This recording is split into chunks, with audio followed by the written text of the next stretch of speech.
அத்தியாயம் 1 ஸ்லோகம் 3. துரியோதனன் தன்னோட ஆச்சாரியர்கிட்ட என்ன சொல்ல போனார்? ஃபர்ஸ்ட் துரோணாச்சாரியார் அப்படின்றவர் யாரு? எல்லாருக்குமே குருவா இருந்தவர். பாண்டவர்களுக்கும் சரி கௌரவர்களுக்கும் அவர் தான் குருவா இருந்தாரு. ஆனா இந்த போர்க்களத்துல அவர் துரியோதனன் பக்கம் நிக்கிறாரு. துருபத மன்னனுடன் இந்த துரோணாச்சாரியாருக்கு முன்விரோதம் இருந்திருக்கு. அந்த ஒரு காரணத்தினால துருபத மன்னன் யாரு? பாஞ்சாலியோடைய தந்தை யாகங்கள் நடத்தி ஒரு மகனை பெற்றெடுத்தாராம் இவரை கொல்லணும் அப்படின்றதுக்காகவே. அவர் பேரு தான் திருஷ்டத்யும்னன். அவர் மாணவனா இருக்கிற பருவத்துல ஆச்சாரிய தர்மப்படி திருஷ்டத்யும்னனுக்கும் இந்த யுத்தத்தினுடைய போர்க்கள யுக்திகளையும் சொல்லி கொடுத்திருக்காரு.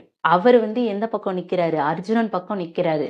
ஆச்சாரியரே, உங்களுடைய புத்திசாலி சீடனான அர்ஜுனனுடைய சேனையை பாத்தீங்களா? மிக நெருங்கிய மாணவன் தான் அர்ஜுனன். மேல பாசமும் பரிவும் காட்டுனா நம்ம பக்கம் தான் போர்ல தோல்வி அப்படின்றது ஏற்படும். அதை நீங்க ஞாபகம் வச்சுக்கோங்க அப்படின்னு சொல்லிட்டு துரியோதனன் சொல்லியிருக்கான்.